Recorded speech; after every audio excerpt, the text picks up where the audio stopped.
My mother was admitted to a mental health facility for allegedly assaulting her supervisor at work. 6 weeks later, my father was dating that very same supervisor and insisting I call her mom. I was 15 when Dad started seeing Patricia. Mom had been hospitalized for what they called a severe psychological episode at work just 6 weeks earlier. According to what we were told, she was simply working at her desk when she suddenly began acting erratically, pushing her colleagues, destroying office equipment, and physically attacking her supervisor, Patricia. She was reportedly taken to the hospital, diagnosed with a serious mental health condition, and placed under extended psychiatric care. Patricia appeared at our door with a homemade lasagna and a sympathetic expression just 3 days later. Dad welcomed her in, and somehow, she never really left. Initially, it was just dinners where she would check on us and ensure we were managing okay. Then she began bringing groceries and helping with my homework. Dad kept remarking how gracious she was to forgive Mom for attacking her. What disturbed me most was how content Dad appeared. Not just relieved that someone was helping us, but genuinely happy. He would laugh at Patricia's jokes, and they would stay up talking long after sending me to bed. When I asked about visiting Mom, he would get this tense expression and say she wasn't ready for visitors yet. Patricia moved quickly. Within 8 weeks, she had personal items at our house and was picking me up from school. She would take me for milkshakes and ask questions about Mom. Did she seem stressed before this happened? Did she ever behave unusually at home? I kept saying no, but Patricia would pat my hand and tell me it was all right to acknowledge that Mom had problems. The turning point came the day before Mom was scheduled to be released.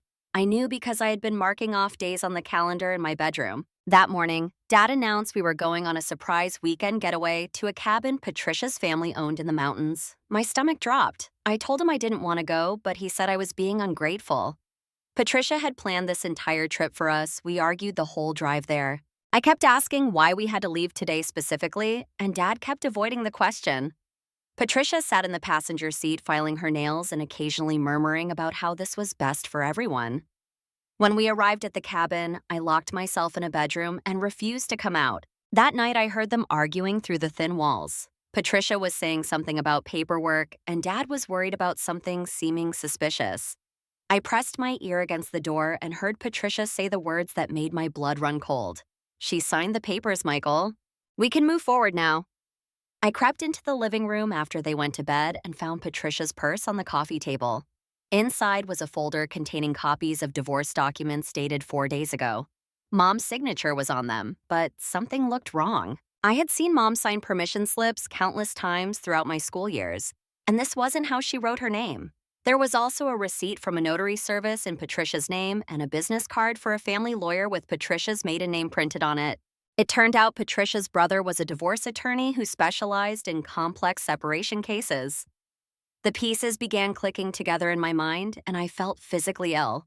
I took photos of everything with the digital camera I had received for my birthday and hid it in my backpack.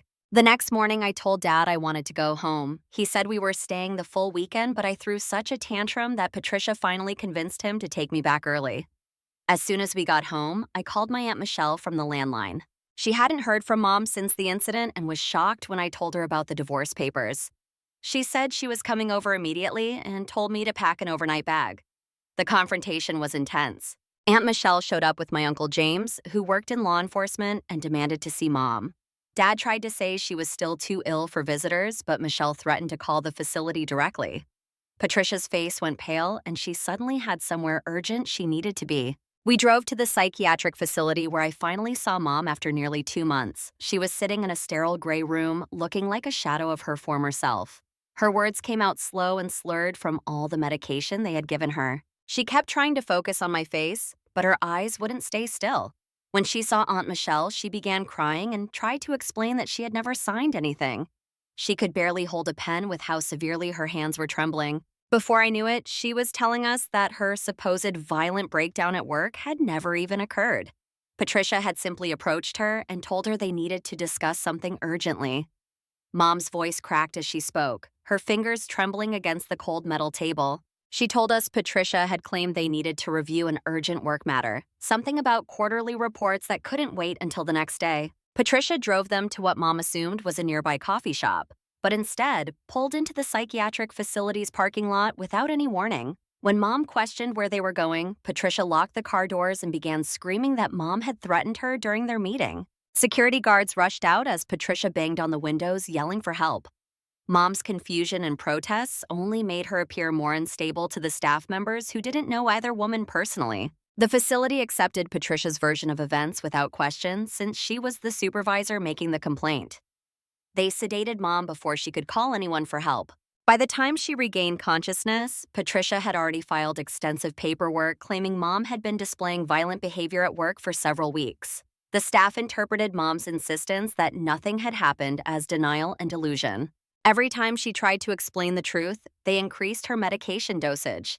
Michelle's face turned crimson as she listened to the story unfold. She grabbed Mom's medical file from the nurse's station and began flipping through the pages rapidly.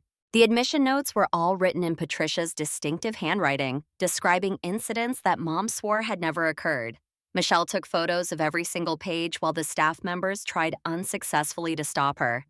We left the facility with Mom still trapped inside its walls. Michelle drove straight to the police station, but they said it was a medical matter beyond their jurisdiction.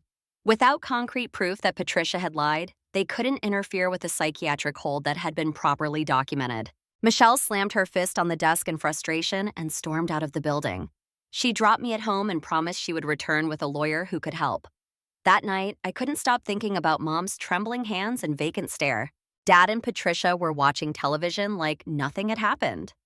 I went to Dad's home office and searched through his emails on the family computer. There were dozens of messages from Patricia over the past few months, dating back to well before Mom's hospitalization. But what caught my attention were the emails about Mom from before the breakdown had supposedly occurred. Patricia had been sending Dad detailed messages about Mom's allegedly concerning behavior at work for months. She described Mom making errors in emails, seeming confused during meetings, and missing important deadlines. Each message was carefully dated and had examples attached as evidence. But something felt wrong about the timestamps on these emails. Some were sent on days I distinctly remembered Mom had called in sick with the flu and hadn't even gone to work. I printed everything and hid the stack of papers under my mattress. The next morning, Patricia made pancakes and asked how I was processing everything that had happened. I mumbled something about being fine, and she patted my shoulder, saying trauma could manifest in many different ways. Her touch made my skin crawl with revulsion. Michelle picked me up after school the next day without warning. She had found a lawyer who specialized in challenging psychiatric holds, but he needed more concrete evidence to build a case. We drove to Mom's office to speak with her colleagues about what had really happened. The building security guard recognized me from years of visiting Mom during school breaks and let us go upstairs without question. Mom's desk sat exactly as she had left it nearly 2 months ago. Her favorite coffee mug still sat beside her keyboard with a ring of dried coffee staining the bottom. Her coworkers seemed nervous and uncomfortable when we asked about the day Mom was taken away. They all repeated the same rehearsed story about Mom acting strangely for weeks before the incident. One colleague mentioned the bizarre emails Mom had supposedly been sending to the entire department. Michelle asked to see these emails immediately. Mom's coworker, Jennifer, pulled them up on her computer screen. They were full of random capitalization, missing words, and strange rambling tangents about conspiracy theories. Nothing like Mom's usual professional writing style. I noticed they were all sent during lunch hours when Mom typically ate at her desk alone. We were about to leave when I spotted something significant on Patricia's desk across the open office space. A notebook lay open with handwriting that looked eerily familiar to what we had just seen. Michelle distracted the receptionist while I snuck over and flipped through the pages quickly. My hands began shaking uncontrollably as I read the contents. The notebook contained drafts of emails with the same erratic capitalization and missing words as the ones supposedly sent from Mom's account. Each draft had a date and time meticulously written in the margin. I took photos of every single page before carefully placing the notebook back in its original position. As we walked to the car, Michelle immediately called her lawyer with what we had discovered. He said it was good evidence, but not quite enough to prove the connection definitively. We needed something that directly linked Patricia to Mom's institutionalization beyond circumstantial evidence. That night, I could barely sleep. I kept thinking about those drafted emails in Patricia's handwriting and Mom's trembling hands in that cold facility. The next morning was Saturday. Dad and Patricia went grocery shopping together, giving me precious time to search through Patricia's belongings. I found her laptop bag tucked away in their bedroom closet and powered on her computer. Her email drafts folder contained unsent messages to the psychiatric facility's administrator. They discussed Mom's treatment plan in detail and mentioned increasing certain medications to ensure compliance. The dates on these emails were from after Mom's admission to the facility. Patricia had been directing Mom's medical treatment without any legal authority whatsoever. I forwarded everything to Michelle's email address and carefully cleared the sent folder to cover my tracks. As I was putting the laptop back in its place, I heard car doors slamming outside. I rushed back to my room just as they came in carrying bags of groceries. Patricia called up the stairs asking if I wanted to help prepare dinner. I yelled back that I had homework to finish. Michelle texted me that her lawyer was building a comprehensive case, but warned it could take several weeks to get a court hearing. I couldn't wait that long. Every single day Mom spent in that facility was another day of unnecessary medication and treatments that were damaging her mind and body. I started recording everything on my digital camera, keeping it hidden in my backpack at all times. The breakthrough came when Patricia got careless and comfortable. She was on the phone in the kitchen while Dad was taking his evening shower. I crept down the hallway and heard her say she needed power of attorney forms expedited immediately. She mentioned that once she had medical control over Mom's treatment, she could extend the hold indefinitely. She actually laughed and said something about this being easier than the last time she had done it. I recorded the entire conversation through the crack under the door. When she hung up, I scrambled back to my room as quietly as possible. My heart was pounding as I reviewed the footage on my camera's small screen. The audio was clear enough to hear every incriminating word she had spoken. Michelle came by the house the next day while Dad was at work. Patricia tried to send her away, but Michelle pushed past her and entered the house. They argued loudly in the living room while I seized the opportunity to grab more evidence from Patricia's room. This time, I found a folder labeled with Mom's name containing forms for Mom's life insurance and disability policies. Patricia had highlighted specific sections about payouts for permanent institutionalization with a yellow marker. The implications made me feel sick to my stomach. Patricia must have sensed something was amiss because she suddenly appeared in the bedroom doorway. She asked what I was doing going through her private belongings. I said I was looking for a phone charger for my device. Her eyes narrowed suspiciously, and she said I was displaying concerning behavior just like my mother had. She mentioned that sometimes mental illness ran in families and could manifest during teenage years. The threat in her voice was crystal clear. I backed out of the room slowly as she watched me with cold calculation. That night, she told Dad she had scheduled an appointment for me with a psychiatrist to be safe. Dad protested initially, but Patricia insisted it was just a precautionary measure given everything I had been through recently. She had already made the appointment at the same facility where Mom was being held against her will. I texted Michelle immediately with shaking hands. She called Dad directly and threatened immediate legal action if he took me to that appointment. Dad seemed genuinely confused and upset by the situation. He and Patricia had their first real fight after Michelle's call. I could hear him saying this was all moving too fast, that I was just a kid trying to process a traumatic situation. Patricia's voice turned icy cold as she reminded him how much she had done for our family in our time of need. The next morning, Patricia was extra sweet and attentive. She made my favorite breakfast of blueberry pancakes and offered to drive me to school personally. I said I would take the bus as usual. At school, I couldn't focus on any of my classes. Michelle texted that she was working on getting an emergency court order, but needed one more piece of absolutely solid evidence to make it stick. During my lunch period, I snuck into the school library and researched psychiatric hold regulations. The computer screen showed that patients were required to have regular evaluations by independent doctors, not just the facility's staff psychiatrists. I printed out all the regulations and stuffed them carefully in my backpack. My hands trembled as I realized Patricia might have violated multiple state and federal laws. After school, I deliberately took a different bus route to avoid going home right away. Instead, I went to the public library downtown where Patricia wouldn't think to look for me. I used their public computers to research Patricia's background and work history.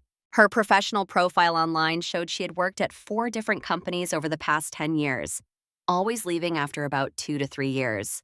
The pattern made my stomach turn with dread.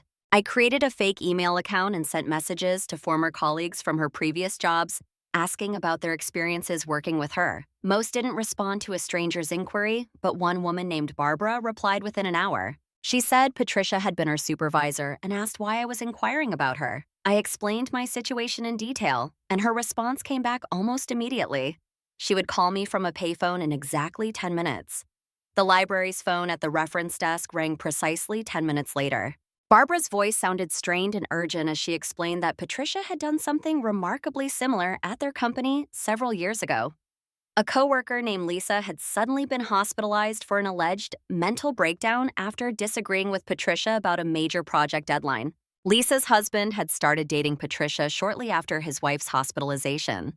The entire office had found it strange and inappropriate, but nobody could prove anything suspicious had occurred. Lisa never returned to work and eventually moved out of state. I asked if she knew how to contact Lisa directly. Barbara hesitated for a long moment before providing me with an email address she thought might still be active. She warned me to be extremely careful and hung up abruptly. My fingers shook as I typed a message to Lisa, explaining who I was and what was happening to my mother. I didn't expect a response, but felt compelled to try reaching out. Michelle picked me up from the library, looking increasingly worried about the situation. She had received my text about skipping the bus home and came immediately. As we drove, I showed her what I had discovered about Patricia's suspicious work history. Michelle's knuckles turned white as she gripped the steering wheel tightly. She said we needed to act faster than the court system would typically allow. We went to Michelle's house where I could safely use her computer without Patricia monitoring me. An email from Lisa was already waiting in the inbox I had created. Her message was brief, but absolutely devastating to read. Patricia had drugged her coffee at work with prescription anxiety medication, making her appear unstable and erratic to their colleagues. The psychiatric facility had kept her for 4 months until her sister hired a private investigator to look into the situation. By then, her husband had already filed for divorce and started publicly dating Patricia. They had moved away before Lisa could pursue criminal charges against them. Lisa attached scanned documents from her case, including toxicology test results showing the prescription medications in her system and photos of Patricia's handwriting on falsified incident reports. The similarities to Mom's situation made me physically ill. Michelle immediately forwarded everything to her lawyer with urgent priority markers. That evening, Michelle drove me back home despite my protests.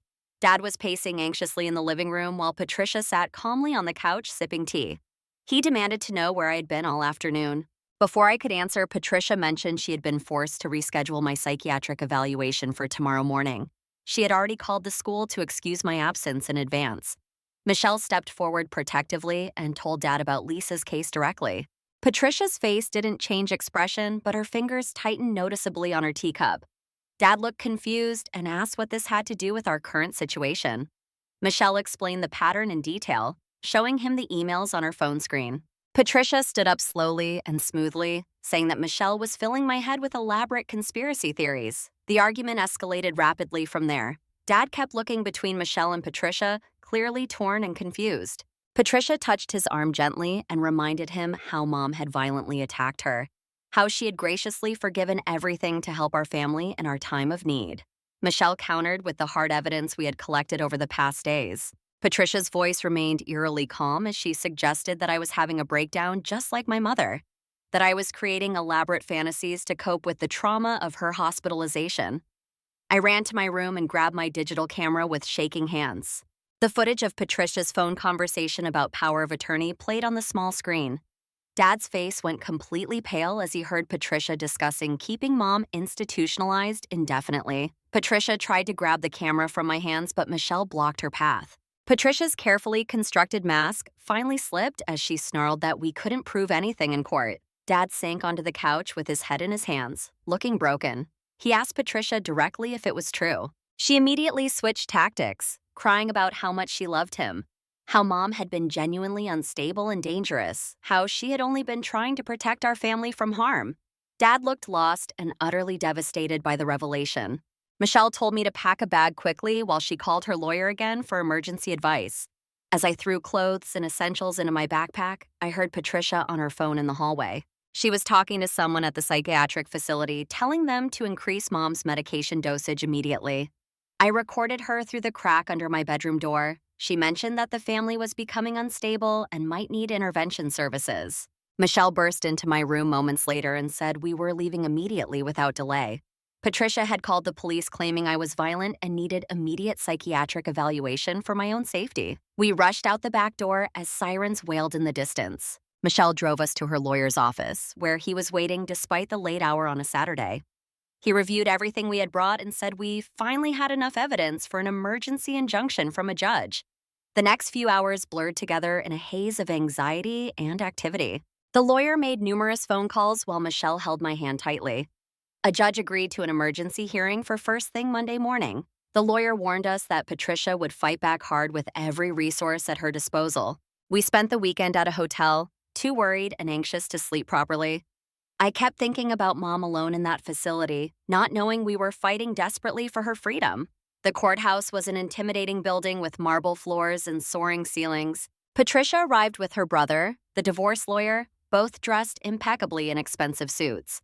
Dad arrived separately, looking haggard and aged by recent events.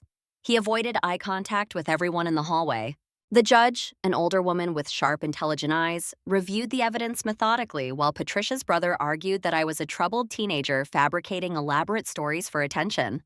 Our lawyer presented everything in careful sequence: the emails, the forged signatures, the pattern with Lisa's case, the recordings of Patricia directing Mom's treatment without any authority.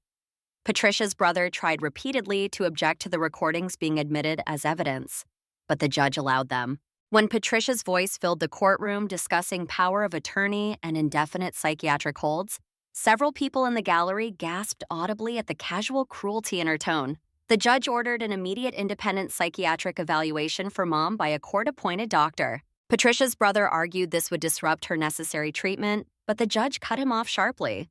She also issued a restraining order preventing Patricia from contacting the facility or any family members. Patricia's carefully maintained composure cracked visibly as she realized she was losing control of the situation she had orchestrated. We drove straight to the psychiatric facility with the court order in hand. The administrator, who had been cooperating with Patricia, tried to stall and make excuses. But the judge had called ahead with explicit instructions. An independent psychiatrist arrived within an hour to conduct the evaluation. Mom was brought to an evaluation room where we could observe through a window. She looked even worse than before, barely able to stay awake or focus her eyes. The psychiatrist spent 2 full hours with Mom, reviewing her file and conducting comprehensive cognitive tests. He emerged looking deeply troubled and grim.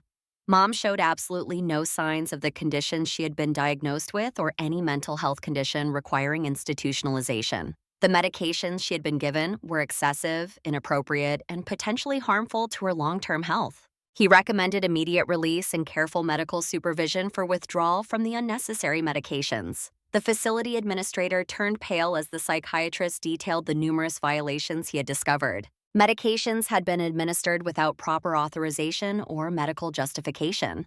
Patricia's name appeared on treatment directives despite having no medical training, license, or legal authority. The administrator stammered about following supervisor recommendations for a violent and dangerous patient who required containment. Michelle's lawyer smiled coldly and mentioned criminal charges for insurance fraud and medical malpractice.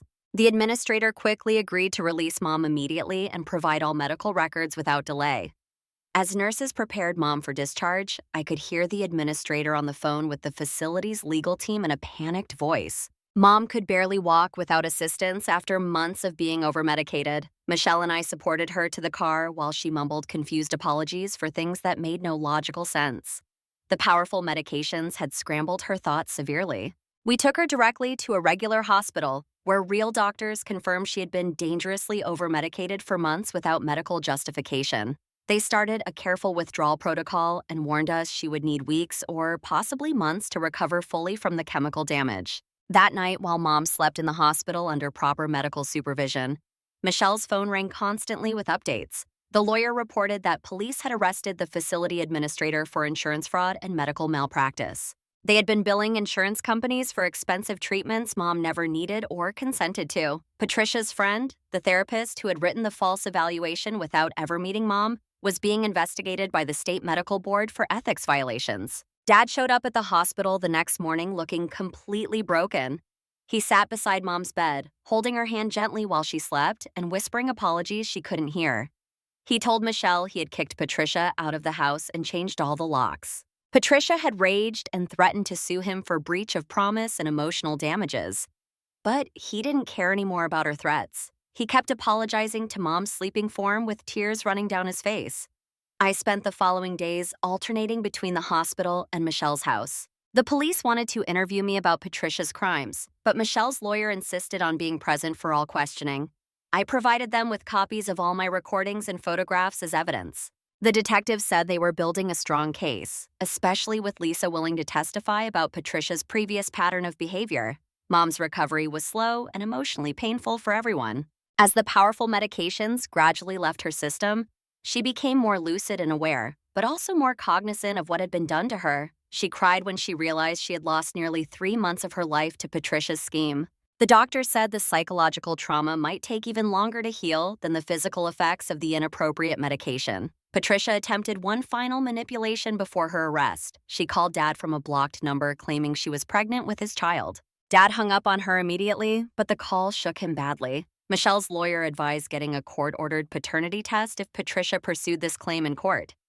The stress of everything was breaking Dad apart emotionally. He started seeing a therapist to understand how he had been manipulated so thoroughly by Patricia's careful grooming and lies. A week later, the police arrested Patricia at her apartment while she was packing to flee the state. She had been preparing to leave town and start over somewhere new. They found evidence she had done this exact scheme at least 3 times before, targeting women in supervisor positions, then seducing their husbands during fabricated mental health crises she orchestrated. Her brother was also arrested for conspiracy and fraud related to the forged divorce papers he had helped create. Mom was released from the hospital after 2 weeks of treatment, but chose to stay with Michelle instead of returning home. She couldn't bear to go back to our house yet with all its painful memories. I split my time between them, watching Mom slowly return to herself through the recovery process. Her hands stopped shaking first, then her eyes regained their ability to focus properly. But the fear in her voice when she spoke about Patricia remained constant and haunting. The prosecutor built an incredibly strong case with our evidence and testimony from Patricia's previous victims. 2 more women came forward after news of her arrest spread through social media. Each woman told remarkably similar stories of being drugged, institutionalized based on false claims, and having their lives systematically destroyed while Patricia pursued their husbands. The pattern was crystal clear and absolutely damning in its consistency. Dad put our family house up for sale immediately. He couldn't stand living there anymore, surrounded by memories of his terrible betrayal and Patricia's manipulation. He found a small apartment near Michelle's place and focused intently on rebuilding his relationship with Mom through counseling. Their conversations were painful and full of tears and recriminations, but necessary for any hope of healing. I returned to school full-time but struggled to concentrate on my studies.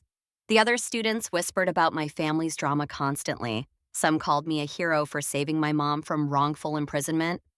Others said I was crazy like my mother and would end up the same way. I ate lunch alone in the library, avoiding everyone while counting down the days until Patricia's trial would finally bring justice. Mom's former coworkers reached out with sincere apologies for their role. They had believed Patricia's elaborate lies and felt terrible about not questioning the situation. Jennifer visited Mom at Michelle's house, crying as she explained how Patricia had manipulated the entire office with her concerned supervisor act. She had shown them the fake emails and expressed worry so convincingly that everyone thought she was a caring, protective manager looking out for a troubled employee. The insurance fraud investigation expanded significantly as more evidence emerged. The psychiatric facility had been systematically overbilling insurance companies for years, with Patricia's friend facilitating false diagnoses for kickbacks. More families came forward with stories of loved ones being held unnecessarily for profit. The facility faced massive lawsuits and criminal charges from the state. It felt like a small measure of justice for what they had done to Mom and countless others. Mom started physical therapy to regain her strength and coordination. The months of inactivity and powerful medication had weakened her body considerably. I accompanied her to every appointment, watching her struggle through simple exercises with determination. She never complained about the difficulty, just pushed through with quiet resolve to reclaim her life. The therapist said her recovery was remarkable given what she had endured, though complete healing would take time and patience.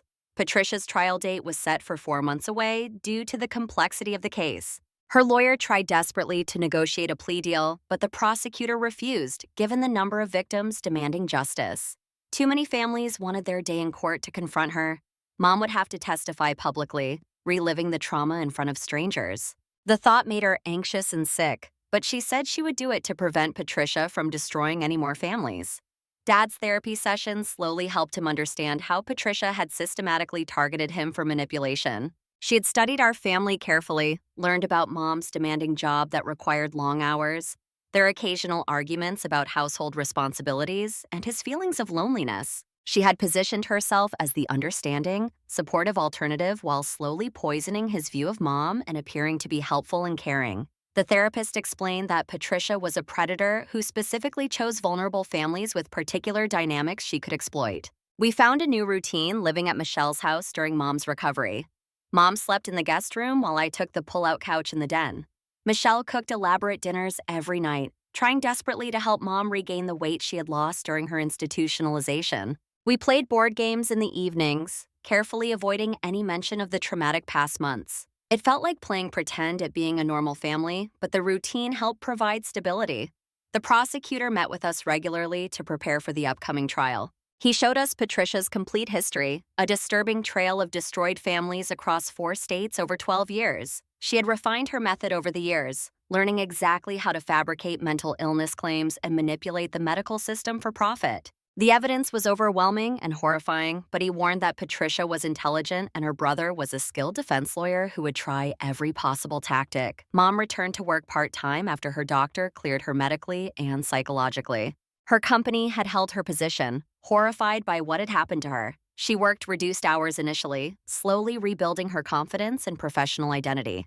Her coworkers were supportive but awkward, unsure how to act around her after everything that had occurred. Mom handled it with remarkable grace and dignity, focusing on her work and slowly reclaiming her professional life one day at a time.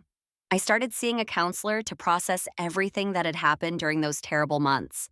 The weight of what I had uncovered, the responsibility of saving Mom from wrongful imprisonment, the anger at Dad's betrayal, it all came crashing down once the immediate crisis had passed.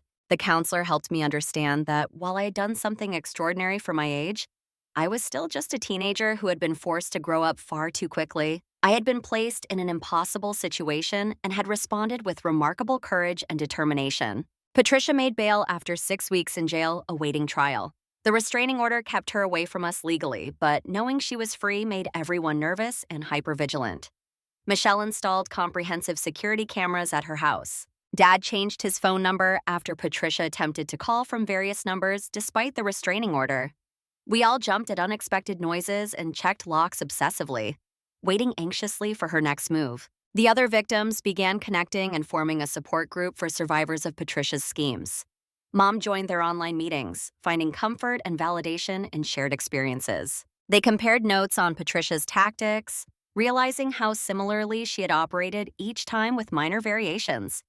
The group gave them strength, mutual support, and validation that what happened wasn't their fault. They had been deliberately targeted by a skilled predator who knew exactly how to exploit the system. As the trial approached, more evidence surfaced through the investigation. Patricia's bank records showed large deposits after each victim was institutionalized, clearly traceable to insurance payouts and divorce settlements. Her brother had helped hide the money through shell companies and fraudulent business structures. The financial crimes added years to potential sentences for both of them. Mom grew stronger each day physically, but emotional setbacks happened regularly. Certain smells triggered severe panic attacks without warning. The industrial strength cleaner used at the facility, the specific perfume Patricia always wore. Loud noises made her flinch involuntarily. She couldn't drink coffee anymore, perpetually afraid someone had drugged it. These small traumas showed how deeply Patricia's actions had scarred her psychologically. Dad asked to move back in with us once we found a new house. But Mom wasn't ready for that level of reconciliation.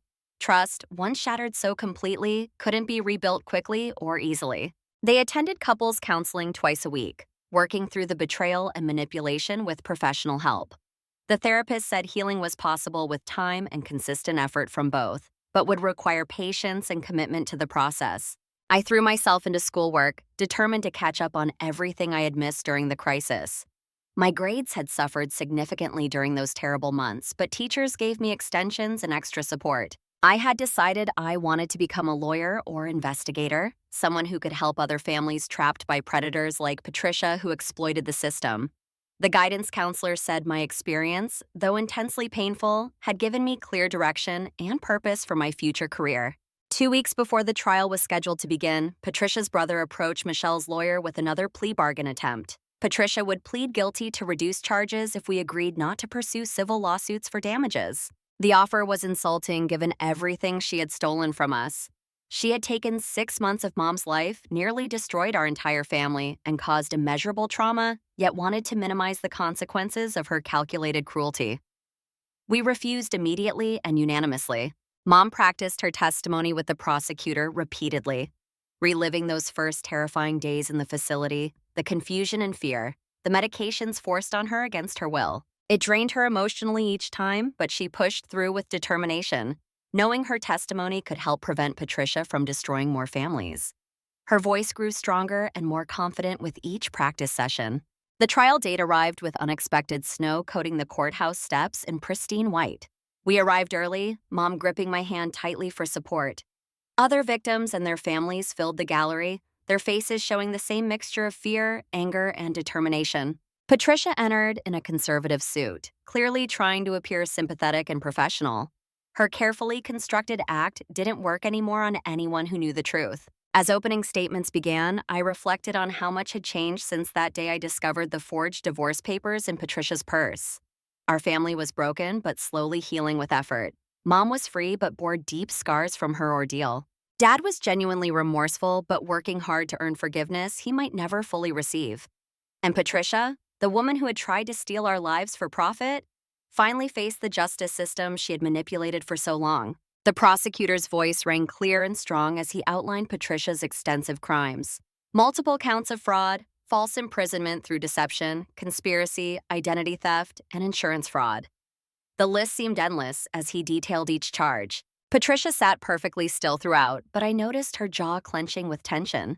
She had finally lost control of the narrative she had carefully constructed. The truth would finally be heard by people she couldn't manipulate or deceive. The prosecutor called Mom as the first witness to testify. She walked to the stand slowly, wearing the navy blue suit Michelle had bought specifically for the trial. Her voice wavered initially as she began describing the day Patricia drove her to the facility under false pretenses. The defense attorney interrupted constantly with objections, trying to rattle her composure, but Mom kept going with quiet determination. She explained in detail how Patricia had locked the car doors and started screaming lies about threats that had never been made. Mom's testimony painted a vivid picture of confusion turning to terror as she realized what was happening. Patricia's brother cross-examined Mom aggressively, his tone condescending and dismissive. He questioned her memory, suggested the medications had confused her timeline of events, implied she had been unstable before the incident and was now revising history. Mom's hands gripped the witness stand tightly, but she answered each question clearly and precisely. When he showed her the forged divorce papers, she pointed out 3 specific differences in the signature that proved definitively it wasn't hers. She had taught handwriting analysis in college and knew exactly what to look for. I testified next, my backpack containing the digital camera on the floor beside me for reference. The prosecutor had me walk through finding the divorce papers, discovering the drafted emails in Patricia's handwriting, recording her phone calls about power of attorney. Patricia's brother objected repeatedly to the evidence, but the judge overruled him each time.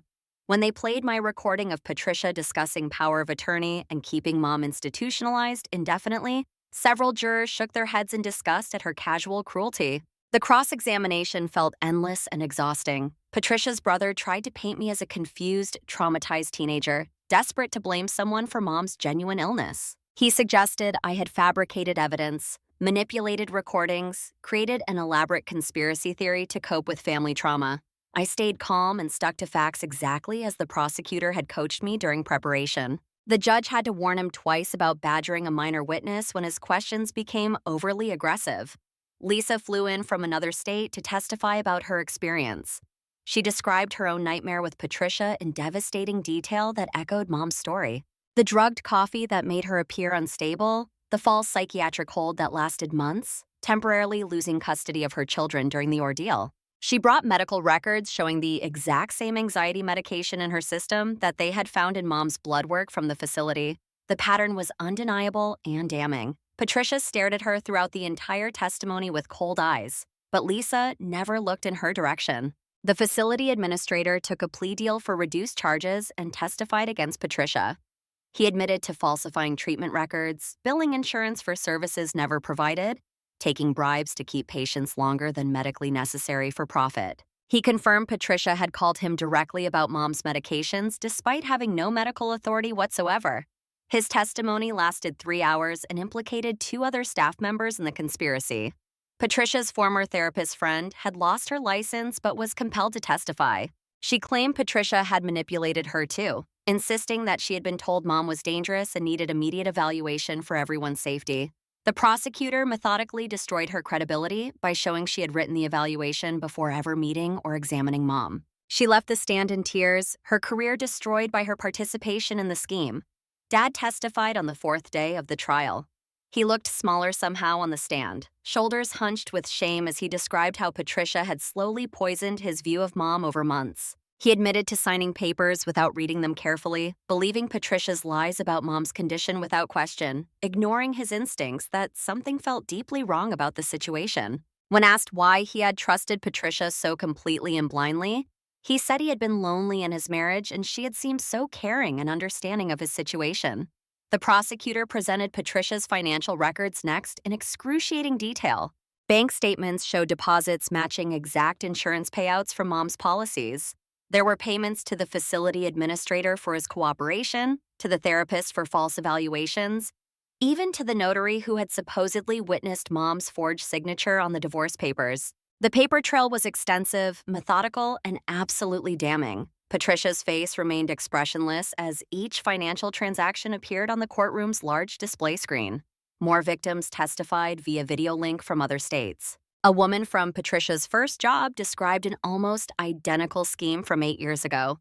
Another victim's daughter explained finding her mother over-medicated and incoherent after Patricia became involved with her father. The pattern became undeniable as each woman shared their remarkably similar story. The jury took extensive notes throughout the testimony, their faces showing increasing disgust and anger. Patricia's defense was pathetically weak when they finally presented their case. Her brother called character witnesses who barely knew her beyond surface interactions. He presented alternative explanations that made no logical sense, tried to discredit every single piece of evidence through technicalities. He suggested mom had genuinely needed treatment based on workplace behavior, that I had misunderstood adult situations, that the other victims were copycat attention seekers trying to cash in on a lawsuit. Nobody in the courtroom believed his desperate attempts to reframe the narrative. When Patricia finally took the stand in her own defense, she played the victim perfectly. She claimed mom had threatened her during their meeting, that she had only tried to help our family in crisis, that everyone was now conspiring against her unfairly. She cried on cue, dabbed her eyes with tissues, looked pleadingly at the jury with practiced vulnerability. But when the prosecutor questioned her about the forged signatures, her story began falling apart. She contradicted herself multiple times, changed key details, and ultimately couldn't explain the evidence away. The prosecutor's closing argument was methodical and absolutely devastating. He walked the jury through each crime systematically, showed how Patricia had refined her predatory technique over years of practice, demonstrated the calculated cruelty of her actions with clear evidence. He reminded them of mom's shaking hands in that facility, the months of unnecessary medication poisoning her system, the families destroyed for financial gain. He asked for the maximum sentence on all counts given the severity and pattern of crimes. Patricia's brother made one last desperate attempt in his closing argument. He painted Patricia as a misunderstood woman who had made some mistakes but didn't deserve to have her life destroyed by prison. He suggested probation and community service would be sufficient punishment for any wrongdoing. Several jurors visibly rolled their eyes at his argument. His heart clearly wasn't in the defense anymore after hearing all the evidence against his sister. The jury deliberated for only 6 hours before reaching their verdict. We waited in a small room together, mom clutching my hand while Michelle paced nervously. Dad sat alone in the corner staring at his phone, unable to make conversation. When they called us back to the courtroom, Patricia stood perfectly still as the foreman read the verdicts one by one, guilty on all counts without exception, guilty of fraud, guilty of false imprisonment, guilty of conspiracy. The list went on as each charge was confirmed. Patricia finally broke when the judge announced sentencing 2 weeks later. 25 years in federal prison followed by 10 years of supervised probation.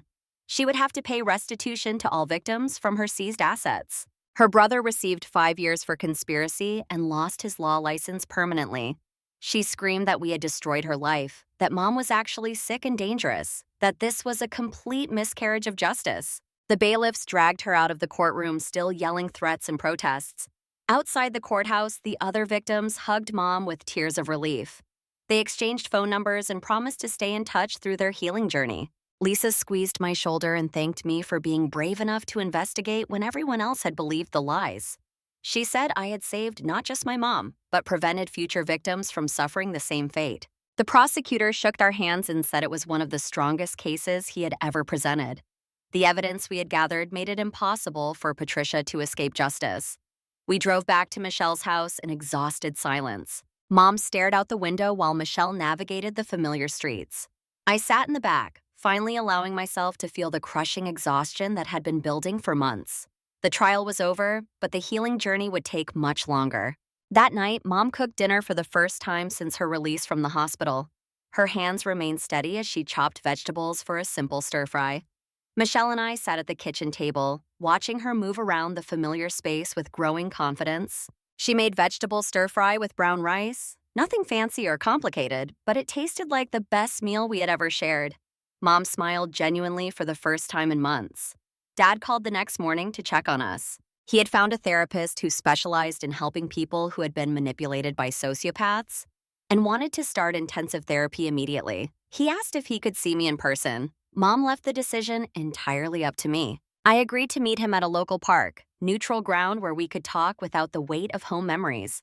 The conversation was awkward, painful, and necessary. Dad apologized repeatedly, said he understood if I could never forgive him for his betrayal, promised to do whatever it took to repair our fractured relationship. I told him I needed time to process everything. He nodded and didn't push for more. We agreed to weekly phone calls and would see where things progressed from there. Small steps toward possible reconciliation, but nothing guaranteed. Mom decided to look for a new job rather than return to her previous company. Too many painful memories haunted those office walls. Too many people who had believed Patricia's lies without question.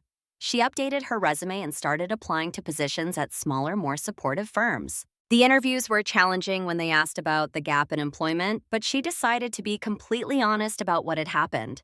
Some interviewers were shocked and sympathetic, while others clearly saw her as a potential liability. I returned to school full-time with renewed focus. The whispers and gossip eventually died down as new dramas captured everyone's attention. My grades improved significantly, and I joined the debate team, finding I had developed strong skills for constructing arguments and examining evidence critically. The guidance counselor said I would make an excellent lawyer someday and helped me research pre-law programs at various universities. 3 months after the trial concluded, the facility where Mom had been wrongly held closed permanently. The investigation had revealed widespread fraud, abuse, and medical malpractice affecting dozens of families. Other families received settlements for their suffering, though no amount of money could truly compensate for what had been done. The building stood empty afterward, a monument to institutional failure and the damage that occurs when profit supersedes medical ethics. Patricia's brother was disbarred and faced his own trial for conspiracy charges. He received 5 years in prison and would never practice law again. The therapist who had written the false evaluation without ever meeting Mom never practiced again and faced ongoing civil lawsuits. The administrator served 8 years for his role in the insurance fraud scheme. The notary lost her license and paid significant fines. Everyone who had participated in Patricia's scheme faced real consequences for their actions. Mom found a job at a nonprofit organization that advocated for patients' rights and psychiatric reform. The pay was less than her previous position, but the work felt meaningful and important. She helped families navigate the complex mental health system, ensuring proper procedures were followed and preventing wrongful holds. Her own traumatic experience made her particularly effective at spotting potential abuse and advocating for vulnerable patients who couldn't advocate for themselves. We moved into a small house 7 months after the trial ended. Nothing fancy, just a cozy 2-bedroom rental in a quiet neighborhood near Michelle's place. Mom painted the kitchen a cheerful yellow and planted an herb garden in window boxes. I finally got my own room again instead of sleeping on Michelle's couch. It felt like a fresh start, a chance to build something new from the ruins of our old life. The house became our sanctuary. Dad continued therapy and slowly began to understand how thoroughly Patricia had manipulated him from the very beginning. She had studied our family dynamics, identified his vulnerabilities and loneliness, positioned herself strategically as the understanding alternative to Mom. He sold our old family house and used part of the money to pay for Mom's ongoing treatment needs. He moved into a modest apartment nearby, and we began having dinner together once a month. The conversations were still difficult and full of complex emotions. A year after Patricia's conviction, Mom felt strong enough to help other victims directly. She spoke at support groups, sharing her story and offering hope for recovery. She never minimized the trauma or pretended it was easy, but showed that rebuilding was possible with time and support. Her hands no longer shook when she told the story of her ordeal. She had reclaimed her narrative from Patricia's lies and manipulation. I graduated high school with honors and received multiple scholarship offers to study pre-law. Mom cried at the graduation ceremony, proud tears this time instead of the terrified ones from the hospital. Dad came too, sitting several rows back but present for the milestone. Michelle took approximately 100 photos and embarrassed me thoroughly with her enthusiasm. It felt like we had survived something impossible and somehow made it through to the other side, scarred but stronger. Mom still experienced difficult days when the trauma resurfaced unexpectedly. Certain triggers brought the memories flooding back, a particular tone of voice, the sound of keys locking, medical facilities of any kind. But she had developed healthy tools to cope that didn't involve being over-medicated into compliance. She saw a therapist weekly who specialized in institutional trauma and took only the minimal medications she actually needed for anxiety. Her recovery wasn't linear or perfect, but it was real and ongoing. 7 years later, I was in my second year of law school when news came that Patricia had been denied parole. She had shown no remorse during her incarceration, maintained her innocence despite overwhelming evidence, and was considered highly likely to reoffend if released. Mom didn't attend the hearing, but several other victims did. They told the parole board about the lasting damage, the trust issues that never fully healed, the years of therapy required to process the trauma. Patricia would serve her full sentence with no early release. Our family never returned to what it had been before Patricia's calculated destruction. That innocent trust was gone forever, shattered beyond repair. But we had built something new from the ruins, different but valuable, stronger in some ways because we had fought so hard for it. Mom was free and thriving in her advocacy work. Dad was slowly earning forgiveness through consistent effort and accountability. I was becoming the person I needed to be, shaped by trauma, but not defined by it. And Patricia sat in a federal prison cell, finally facing the consequences of her cruelty. The years that followed brought gradual healing, though the scars remained visible if you knew where to look.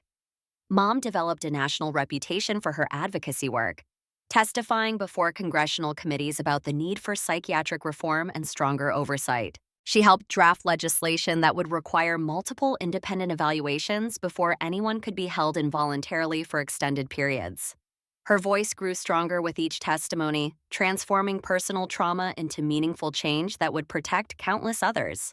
I specialized in medical malpractice law with a focus on psychiatric abuse cases during my final year of law school. My professors said I brought unusual insight to the cases we studied, though they didn't know the full extent of my personal experience. I interned with organizations fighting institutional abuse and saw firsthand how many families suffered in silence, afraid to challenge medical authorities who held their loved ones captive. Each case strengthened my resolve to become the advocate I wished we'd had during our darkest days. Dad's journey was perhaps the most difficult to witness. His therapy revealed deeper issues about self-worth and the need for external validation that had made him vulnerable to Patricia's manipulation. He joined a support group for family members who had been deceived by sociopathic partners, where he learned he wasn't alone in his experience. The shame he carried was profound, but gradually he learned to forgive himself while taking full accountability for the choices he had made. He volunteered with organizations that educated people about manipulation tactics and warning signs of predatory behavior. Michelle never left our side through any of it. She became more than just an aunt. She was our anchor when everything else felt unstable. She documented our entire journey, eventually writing a book about recognizing and escaping institutional abuse that became required reading in several psychology programs. She dedicated it to all the families still fighting for their loved ones' freedom and to those who never got the chance to tell their stories. The ripple effects of Patricia's arrest spread far beyond our immediate circle. 3 other states launched investigations into their psychiatric facilities after our case made national news. Dozens more victims came forward with similar stories of supervisors who had orchestrated false commitments for financial gain. It turned out Patricia was part of a loose network of individuals who had discovered how easy it was to exploit the mental health system for profit. The FBI eventually took over the investigation, uncovering a web of corruption that shocked even seasoned investigators. In the months following Patricia's sentencing, we learned more disturbing details about her past. Private investigators hired by some of the victims uncovered evidence of at least 7 families she had targeted over 15 years. Her method had evolved with each victim, becoming more sophisticated and harder to detect. She had studied psychology textbooks, learned medical terminology, and cultivated relationships with corrupt medical professionals in multiple states. The true number of her victims might never be fully known, as some families were too traumatized or ashamed to come forward publicly. The financial investigation revealed Patricia had accumulated nearly $2 million through her schemes, hidden in offshore accounts and cryptocurrency. Every penny was seized and distributed among her victims as partial restitution. Though no amount of money could truly compensate for the months of life stolen, the careers destroyed, or the families torn apart by her calculated cruelty. Some victims used their settlements to pay for ongoing therapy. Others donated to organizations fighting institutional abuse. Our story became a cautionary tale studied in medical ethics classes and law enforcement training programs. How one woman's greed and sociopathy had exploited systemic vulnerabilities to destroy multiple families. How easy it had been to weaponize the mental health system against innocent people. How many professionals had failed in their duty to verify claims and protect vulnerable patients. The case led to mandatory reforms requiring multiple independent evaluations and family notifications for any extended psychiatric holds. On quiet evenings, Mom and I would sit on our small porch, drinking tea and watching the sunset paint the sky in shades of hope. We didn't always talk. Sometimes the companionable silence said more than words ever could. The journey from that sterile gray room in the psychiatric facility to this moment of peace felt impossibly long, yet here we were. Survivors, fighters, family. Sometimes the family secrets we were never supposed to discover end up saving us, even when the truth brings unimaginable pain. My mother's strength in surviving Patricia's cruelty inspired me every single day to fight for those who couldn't fight for themselves. The other victims who found their voices and demanded justice showed me the incredible power of truth when wielded against systematic abuse. And somewhere in a federal prison, a predator who had destroyed so many families finally faced the one thing she could never manipulate, charm or control: the absolute consequences of her own calculated actions. Justice came slowly, with many obstacles and setbacks, but it came with devastating finality that would protect future families from her predation. Our family's secret had nearly destroyed us completely, but exposing it to the light had ultimately set us free to rebuild something stronger and more authentic than what we had before.